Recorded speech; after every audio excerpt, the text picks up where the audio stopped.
নমস্কার, আমি নিউট্রিশনিস্ট অর্পিতা মল্লিক। আজকে আবারও একটি নতুন ভিডিও নিয়ে উপস্থিত হয়েছি। আজকে আমি কথা বলবো ডায়াবেটিস নিয়ে। বর্তমানে অধিকাংশ মানুষ এই ডায়াবেটিসে আক্রান্ত এবং এটা নিয়ে মানুষ মূলত ভয়েই থাকে এবং এমন কোনো পরিবার দেখাতে পারবেন না যেই পরিবারে কোনো একজন সদস্যের ডায়াবেটিস নেই। তো এটার জন্য ডক্টর দেখান এবং সারাদিন সারা জীবন ওষুধ খেয়ে আপনাকে থাকতে হয়। তো আজকে যে কথাগুলো বলবো হয়তো সেগুলো মেডিকেল সায়েন্স বিরোধী কথা হবে, তার কারণ মেডিকেল সায়েন্স বলে যে ব্লাড সুগার কোনোদিন সারে না। এই চলুন প্রথমে তাহলে জেনে নিই যে ব্লাড সুগারটা কি বা এটা কেন হয়। আমরা যখন খাবার খাই সেই খাবারটা আমাদের শারীরবৃত্তীয় প্রক্রিয়ায় হজম হয়ে গ্লুকোজ ফরম্যাটে রক্তরসে মিশে যায়। এবার আমরা যখন খাবার খাচ্ছি তখন আমাদের শরীরে দুটো হরমোন ক্ষরণ হয়। এক হলো গ্রোথ হরমোন, আরেকটা হলো ইনসুলিন হরমোন।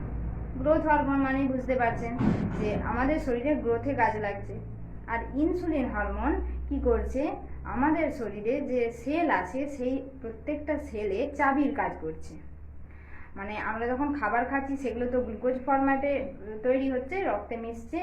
এবার সেই গ্লুকোজটাকে, সেই শক্তিটাকে, সেই এনার্জিটাকে ওই ইনসুলিন নিয়ে যাচ্ছে কোষের মধ্যে। ডায়াবেটিস সাধারণত দুই প্রকার। ডায়াবেটিস এক হলো টাইপ 1 ডায়াবেটিস, আর একটা হলো টাইপ 2 ডায়াবেটিস। আজকে বিষয় হলো টাইপ 2 ডায়াবেটিস। এটা কেন হয়? এই টাইপ 2 ডায়াবেটিস মানে আপনার শরীরে যে ইনসুলিন কম বা ইনসুলিন বেশি এটা কিন্তু নয়। আপনার শরীরে ইনসুলিন যথেষ্ট পরিমাণে আছে বা অনেক বেশি মাত্রায় রয়েছে, কিন্তু সেটা কাজ করছে না, অর্থাৎ ইনসুলিন রেজিস্ট্যান্স, ইনসুলিনের কোথাও সে কাজ করতে পারছে না। এটাই হলো টাইপ 2 ডায়াবেটিস। এবার এই ইনসুলিন কেন কাজ করতে পারছে না, কারণটা কি? কারণ হলো আপনার শরীরে অতিরিক্ত ক্যালোরি জমা হয়ে আছে সেলের মধ্যে।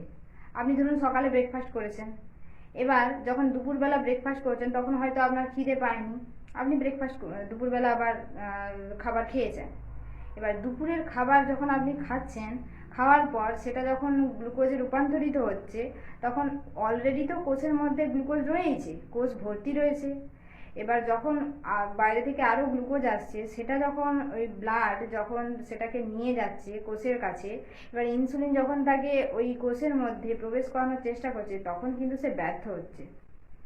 অর্থাৎ আপনার আগে থেকেই কোষের মধ্যে জমে থাকা ক্যালোরির কারণে সেটা ওয়েস্ট হয়নি।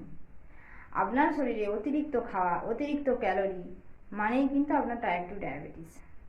টাইপ 2 ডায়াবেটিসের মেন কারণটাই ওটা, অতিরিক্ত খাওয়া, অতিরিক্ত ক্যালোরি।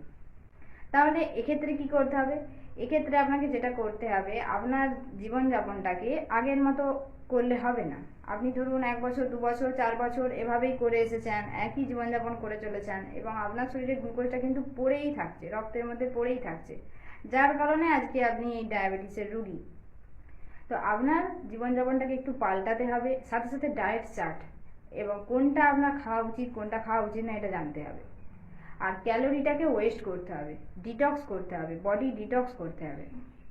তাহলে এমন খাবার আমরা খাবো যেটা থেকে ইনস্ট্যান্ট গ্লুকোজ কিন্তু পাওয়া যাবে না। এবার ইনস্ট্যান্ট গ্লুকোজ কোনটা থেকে পাওয়া যায়? Simple carbohydrate. সিম্পল কার্বোহাইড্রেট যদি আপনি খান, তখন আপনার শরীরে ইনস্ট্যান্ট গ্লুকোজ তৈরি হবে। যেমন ধরুন চকলেট, বিস্কিট, পেস্ট্রি, এই ধরনের জিনিসগুলো মানে সরাসরি গ্লুকোজে রূপান্তরিত হয়ে যাচ্ছে, খুব তাড়াতাড়ি আপনার শরীর এনার্জিটা পাচ্ছে। এই ধরনের খাবারগুলোকে কিন্তু আপনাকে এড়িয়ে চলতে হবে। তার সাথে সাথে যেটা আপনাকে করতে হবে, কমপ্লেক্স কার্বোহাইড্রেট পরিমাণটা বেশি করতে হবে। কমপ্লেক্স কার্বোহাইড্রেট মানে গ্লুকোজটা তৈরি হবে ঠিকই, কিন্তু সেটা কয়েকটা স্টেপে তৈরি হবে এবং ধীরে তৈরি হবে, সঙ্গে সঙ্গে ইনস্ট্যান্ট সেটা তৈরি হবে না। সেই রকম ধরনের খাবার আপনাকে খেতে হবে। টাইপ 2 ডায়াবেটিস যদি আপনারা টাইপ 2 ডায়াবেটিস থেকে মুক্ত হতে চান বা রিভার্স করতে চান এটাকে, তাহলে খুব সহজেই কিন্তু এটা করা যায় এবং ন্যাচারালভাবে করা যায়। এটার জন্য কোনো ভয়ের কিছু কারণ নেই। এবং আপনারা যখন টেস্ট করেন তখন ব্লাড সুগারের পাশে পাশে যদি ইনসুলিনটাও টেস্ট করেন, তখন বুঝতে পেরে যাবেন যে আপনার শরীরে যথেষ্ট পরিমাণে ইনসুলিন রয়েছে। তো মেন কারণটা কিন্তু ইনসুলিন কম বা বেশি তার জন্য হয় না, মেন কারণ হয় আপনার শরীরে অতিরিক্ত খাওয়া, অতিরিক্ত ক্যালোরি। আপনাদের ডায়েটটাকে ঠিক করতে হবে, আপনারা কোনটা খাবেন, কখন খাবেন, কিভাবে খাবেন, যেটা বললাম সেটা করতে হবে। সাথে সাথে আপনাদের ডিটক্সিফিকেশন প্রক্রিয়া, অর্থাৎ ওয়েস্ট করার ব্যাপারটা, শরীরের মধ্যে জমে থাকা ক্যালোরি ওয়েস্ট সেটা করতে হবে, কিছু ওয়ার্ক করতে হবে, হার্ড ওয়ার্ক করতে হবে। তাহলে কিন্তু দেখবেন ওই কোষগুলো ধীরে ধীরে তার এনার্জিটাকে লস হবে, এনার্জিটা ইউটিলাইজ হবে। এবার আপনারা যদি চান এই ডায়েট চার্ট, সুগারের জন্য কোনো ডায়েট চার্ট নিতে বা আমার সাথে যদি যোগাযোগ করতে চান, আমার চেম্বারে আসতে চান, তাহলে আপনারা আমার সাথে অবশ্যই যোগাযোগ করতে পারেন। নিচে আমি আমার কন্ট্যাক্ট নাম্বার দিয়ে দেবো, অবশ্যই আপনারা যোগাযোগ করুন।